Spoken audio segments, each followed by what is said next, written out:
Hello, moi je m'appelle Juliette Bonhomme et je suis ambassadrice de mode durable et je suis la fondatrice de The Upcycling Lab.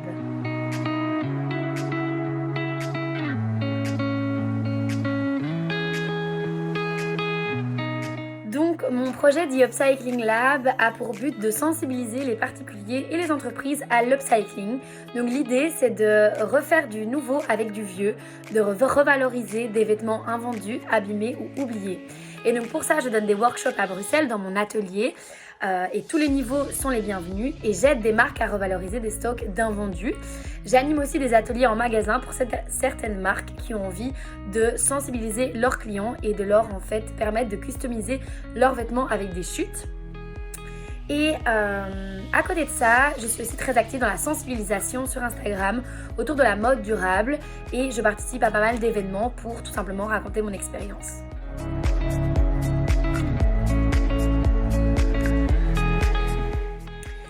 Mon plus grand défi aujourd'hui, je dirais que c'est de monter ce projet en tant que jeune femme bruxelloise, d'essayer de faire ma place, d'aider en fait les plus grands à revaloriser des tissus et de savoir en fait avec quels acteurs j'ai envie de grandir, être du côté de la solution, mais pour ça il faut aussi arborer le côté du problème et donc comment faire face en fait à cet entre-deux. Donc je dirais que c'est ça mon plus grand défi aujourd'hui. C'est vraiment trouver le juste milieu entre aider les personnes qui sont au cœur du problème des déchets textiles et les accompagner là-dedans.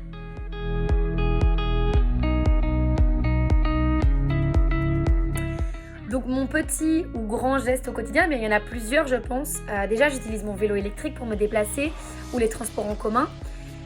J'ai arrêté d'acheter de la fast fashion depuis 3 ans et donc je n'achète que de la seconde main ou des vêtements de marque éthique.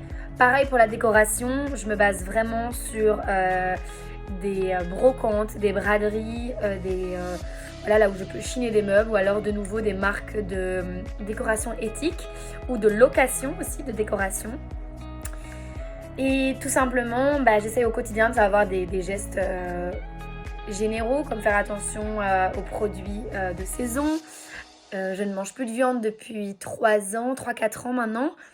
Il arrive que de temps en temps je fasse une entorse à mon régime si je sais qu'elle est bien sourcée et que mon corps en a envie.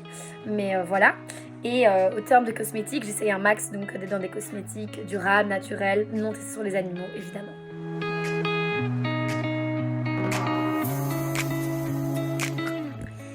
Je pense que pour moi, la seconde main et la seconde vie, c'est vraiment essentiel parce qu'on a déjà énormément en fait de production. On a énormément de biens, que ce soit des vêtements ou des objets électroniques, des appareils électroniques et que c'est important pour nous de leur redonner une valeur et de les réutiliser parce que chaque produit, encore une fois que ce soit un vêtement ou un appareil électronique, a nécessité beaucoup d'énergie, de main d'œuvre, de gisement pour être créé et c'est important de leur redonner cette valeur et de réutiliser. Et pour moi, je trouve ça magique, tout peut être réutilisé à l'infini et c'est pour ça que j'en ai fait mon métier.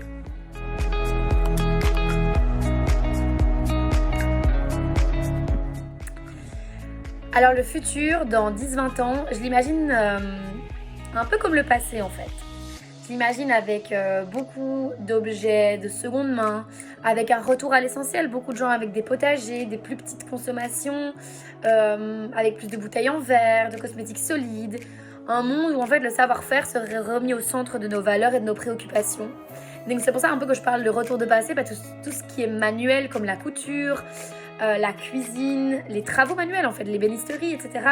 L'agriculture reprend énormément de valeur de plus en plus dans nos quotidiens et je pense que dans le monde futur, elle aura de plus en plus de valeur.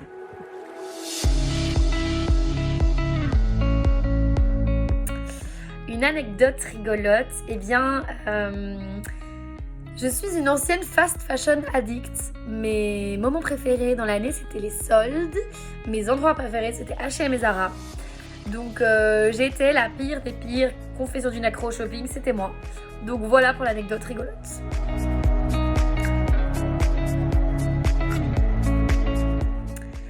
Alors je conseille de pas minimiser nos gestes individuels et pas de se dire qu'on ne fait pas la différence. Parce que les actes individuels multipliés par plusieurs peuvent avoir un vrai effet. Et si je m'étais dit que ma consommation de mode ne concernait personne et que ça ne servait à rien de partager mes trouvailles seconde main parce que ça ne concernait que moi, eh bien je pense pas que j'aurais pu influencer autant de jeunes filles qui me disent que maintenant, grâce au compte, elles arrivent à acheter que de la seconde main et qu'elles ont totalement arrêté de la fast fashion. Et sur ce, d'ailleurs, je vous conseille le livre de Pierre Rabhi sur le colibri parce que c'est superbe comme histoire et ça métaphorise bien ce que je viens de vous dire. Et n'ayez pas peur de commencer petit, chaque petit geste compte et même si c'est d'abord arrêter la viande ou arrêter d'acheter un téléphone neuf ou aller à pied au bureau plutôt qu'avec sa voiture ou faire du covoiturage, c'est déjà génial. Et donc voilà.